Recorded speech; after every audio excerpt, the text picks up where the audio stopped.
Bom, então continuando, a gente vê aqui, olha, numa primeira avaliação dessa estratificação, que nessa empresa você tinha 55% das ligações eram produtivas, classificadas como produtivas, e 45% como improdutivas.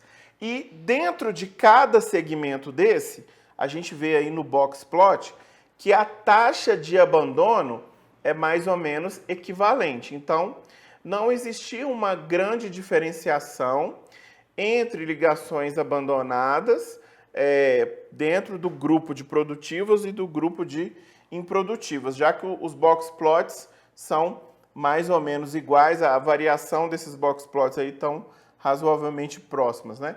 É claro que se eu for olhar o número exato, né, o número exato de ligações abandonadas que são improdutivas é diferente do número exato de ligações abandonadas que são produtivas. Mas aqui eu estou avaliando de uma forma geral pela figura, né?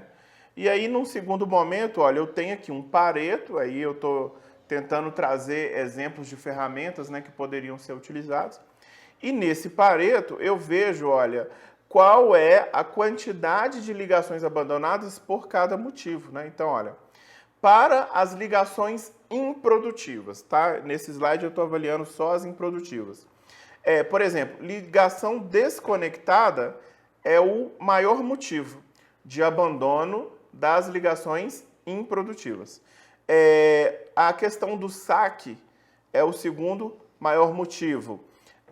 O problema no sistema CRM, que seria o sistema que é usado para atualização de dados cadastrais, é o terceiro motivo. Então, nesse Pareto eu consigo olhar, né, para aquela regra ali, 80-20, e entender se existem motivos que são mais relevantes que outros, né, ou que acontecem com mais frequência do que outros.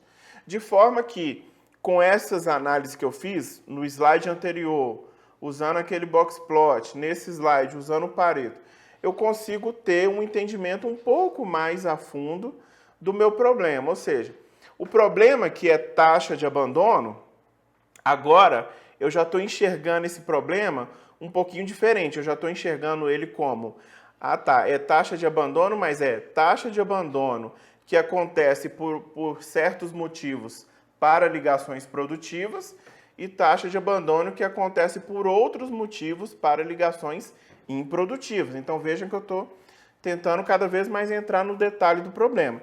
E aí, para fechar essa fase de medição, a gente pode também trabalhar com a questão do mapeamento do processo. Mapear o processo em detalhes é muito importante para a gente conseguir entender melhor ali onde que é o ponto crítico, né? Então aqui eu tenho uma figura que apresenta um mapa de processo e vocês vão perceber aqui que nessa parte de cima da figura eu tenho os meus parâmetros de produto, ou seja, são as medições que eu faço ao longo do processo para ver como que estão acontecendo as entregas desse processo, os resultados. E embaixo, a parte de baixo é uma informação que nesse momento me interessa mais, que são os parâmetros de processo, que são os meus X. Então, o que essa informação representa?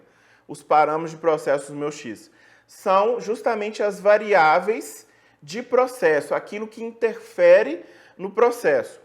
Então, esses parâmetros, esses X, é que eu preciso observar e ver, olha, qual desses parâmetros eu consigo controlar bem, qual eu não controlo, porque esses que eu não consigo controlar muito bem, podem o quê? Se tornar críticos, pode ser justamente aquilo que está afetando a performance do meu processo. Então, com base nessa figura, eu começo a perceber que talvez no meu processo, que às vezes eu achava que era um processo redondo, ele não é tão redondo assim. Eu tenho ali alguns pontos críticos, alguns pontos que geram desvios, que geram falhas, que eu preciso, então, analisar com mais cuidado.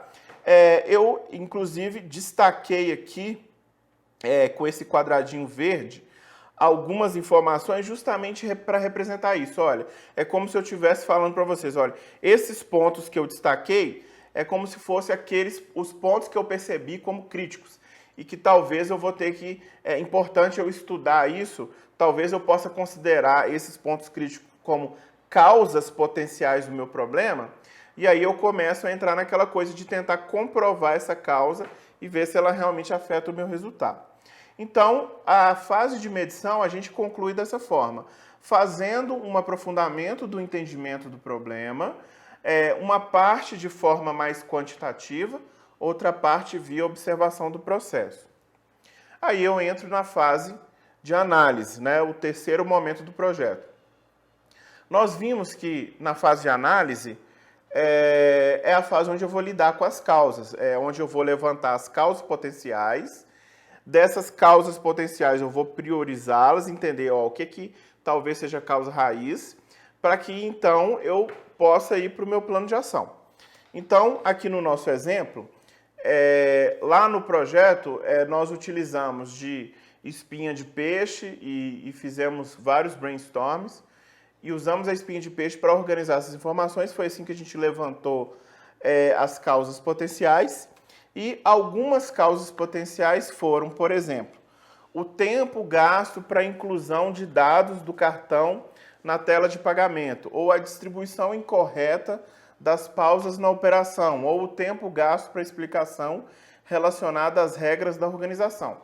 Então, quando a gente lê essas causas, vocês podem ler aí na tela, né, de vocês as outras, mas eu vou pegar essas 3 primeiras aqui só para entender o que era o problema lá no canal. Então, o que estava acontecendo? Quando a ligação entrava, né, eu tinha basicamente 2 problemas. Eu tinha momentos lá no meu processo, no processo que o cliente ia percorrer, né? Porque a ligação entrava, aí ele conseguia falar com o atendente, aí você tinha um atendente que iniciava a conversa com um script, que é um script padrão que ele faz, e aí depois era feito o processo da venda até a finalização. E o que acontecia nesse meio tempo? Basicamente 2 problemas. Um problema era o preparo e a motivação do atendente. Então, às vezes o atendente ele não conseguia entender qual o produto que o cliente queria, ou ele não conseguia sugerir alternativas para o cliente. Às vezes o cliente ligava para comprar uma televisão, achou o preço da televisão que ele queria caro. O atendente não tinha preparo, não tinha conhecimento para oferecer outras televisões de outras marcas que fossem similares com preços melhores.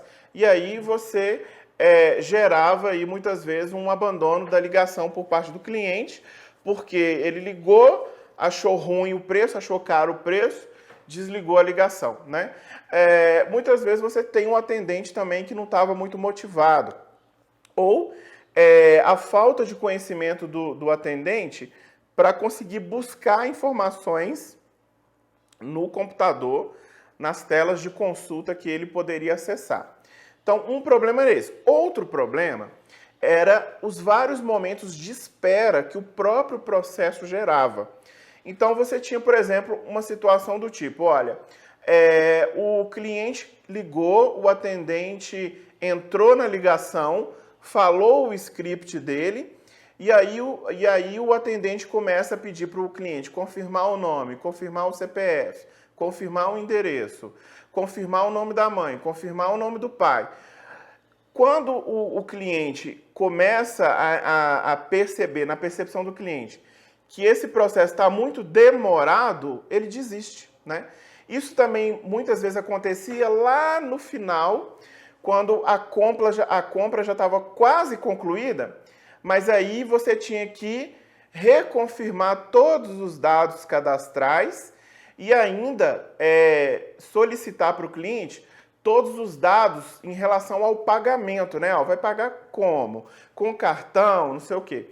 Então, esse momento final também, muito demorado, gerava também abandono. Então, as causas que foram detectadas e que foram listadas, de certa forma, são resumidas nessas situações. É claro que outras coisas foram percebidas do tipo, às vezes eles tinham um problema de sistema mesmo, por exemplo, tinha cliente que preferia pagar no boleto em vez de cartão. E aí o próprio sistema da empresa tinha dificuldade de gerar o boleto. O sistema travava, o sistema não conseguia gerar o boleto e tal. e aí isso também acabava prejudicando a venda. Então, tinha outras coisas também, mas em resumo era isso.